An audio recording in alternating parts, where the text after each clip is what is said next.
For example Katrina Kaif, she knew nothing about Telugu, ఏమీ తెలియదు, and nothing about Indianness. She was born and brought up somewhere, అంతా outside. కానీ she is a beautiful girl. మన అన్నీ తీసుకురాలంటే మనం inspire చేయాలి. ఇలా ఉంటుంది తెలుగు అమ్మాయి, ఇలా డ్రెస్సింగ్ ఇలా ఉంటుంది. ఒకసారి పైట సర్చ్ చేసుకోమని చెప్పేవాడిని, ఒకసారి all these things without hurting them. ప్రేమగా చెప్తే అదే క్యాకర్రాయ్ అన్నాం అనుకోండి, డిస్టర్బ్ అయిపోతాను. నేను చెప్తే ఇది ఇలా ఉంటుందమ్మా, తాతగారు ఉన్నారు పక్కన, మర్యాద ఉంటుంది, అలా ఉండాలి.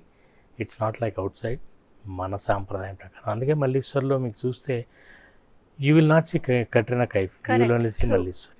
అవును, అంతా అందంగా. అది బికాస్ మల్లీశ్వరి ఇప్పుడు మీరు చెప్తున్నప్పుడు కూడా ఒకసారి ఆ సీన్స్ అన్ని అట్లా వెనక్కి వెళ్ళి చూస్తే ఆ అథెంటిసిటీ ఆఫ్ దట్ క్యారెక్టర్ అది కంప్లీట్లీ కత్రీనా కైఫ్లో అప్పట్లో మాకు చూడడానికి అనిపించింది. అంటే మేబీ అట్లాంటి character she's not done till day. So ఎలా అంటే ఇందాక మీరు చెప్పినట్టు ఆ సెలెక్షన్ ప్రాసెస్ కూడా వేరే ఒక స్టోరీ ఉన్నట్టు మాకు తెలిసింది. So what is that? అంటే నేను ఎప్పుడు కూడా I'm a fan of feelings. ఫీలింగ్స్ని సెంట్రల్గా పెట్టుకునే స్క్రిప్ట్ రాస్తాం. ఇక్కడ నవ్వించాలి, ఇక్కడ చిన్న ఆలోచింప చేయాలి, ఇక్కడ చిన్న డ్రామా ఉండాలి. షేక్స్పియర్ చెప్తాడు, a good story means a good problem and a very good solution to that problem. That makes a good story. So మనం ఇంట్లో నుంచి ఒక మంచి ప్రాబ్లం క్రియేట్ చేస్తాం. Suppose the girl is suppose to be married to somebody else, you create a problem, hero enters, మనసు మారి ఓ problem మనం create చేస్తాం, దాన్ని ఎలా సాల్వ్ చేస్తాం.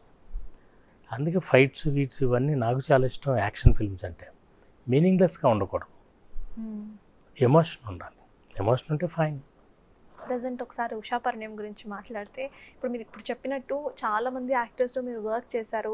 అంటే వాళ్ళ అప్స్ అండ్ డౌన్స్ మీరు చూసే ఉంటారు డెఫినెట్లీ. ఒక సీన్ వాళ్ళు చేయలేకపోయినప్పుడు, లేకపోతే కొత్తగా వచ్చిన యాక్టర్స్ ఎట్లా స్ట్రగుల్ అయ్యారు, అవన్నీ చూసుంటారు. ఆ ఎక్స్పీరియన్సెస్ అన్నీ కూడా మీరు మీ బాబుకి చెప్తూ పెంచారా?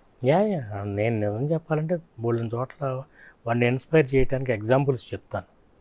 ఇలాంటి సీన్లో ఆయన అయితే ఇలా చేస్తారు, ఈయనైతే ఇలా చేస్తారు. చిన్న చిన్న ట్రిక్స్ అనమాట, స్మాల్ ట్రిక్స్. అండ్ ఓకే, మీరు చూసే ఏం డ్రెస్ చేసుకుంటున్నారు, ఏం షూ, అది కాదు మీరు ఫాలో అవ్వాల్సింది. వాళ్ళ ఇంటెలిజెన్స్ చూపిస్తారు పెర్ఫార్మెన్స్లో. ఆ ఇంటెలిజెన్స్ పట్టుకోవాలి. హౌ దే ఇమోట్, వాళ్ళ బాడీ లాంగ్వేజ్ ఏంటి, అలా ఇన్స్పైర్ చేయడానికి మాత్రమే చెప్తాను, కాపీ చేయడానికి కాదు. Because you cannot copy them. వాళ్ళు they are the best in their characters, roles. See one thing, అంటే I don't want to get anyone's names, but present ఉన్న జనరేషన్లో కొంతమంది star kids they tend to copy other heroes. వాళ్ళకి బాగా నచ్చిన హీరోస్ని copy చేస్తూ కూడా వాళ్ళ స్క్రీన్ మీద మనకు క్లియర్గా అర్థమైపోతుంది. అది డైలాగ్ డెలివరీలో కానివ్వండి, ఆ బాడీ లాంగ్వేజ్లో కానివ్వండి. సో అట్లాంటిది చేయకూడదు అని మీ కొడుకు మీరు ఎట్లా చెప్పారు? అట్ ద సేమ్ టైం వీళ్ళకి స్టార్ కిడ్స్కి మీరు ఏం చెప్పాలనుకుంటున్నారు? అండ్ నేనేమంటానంటే ఎప్పుడు కూడా యాక్టింగ్ అనేది that's not something which you can by copying others, you can't do it for a long time. That temporary. ఓ చిన్న ఏదైనా స్టేజ్ మీద ఎవరైనా వచ్చి పెర్ఫామ్ చేస్తారు, వాళ్ళలాగా మిమిక్రీ, దట్స్ ఓన్లీ టెంపరీ.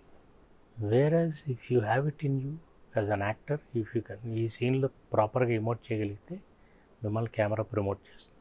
యాక్టింగ్లో the biggest mistake everybody does, కొత్త వాళ్ళందరూ కూడా, if you are not being honest, మీకు ఎక్స్ప్రెషన్ రాదు.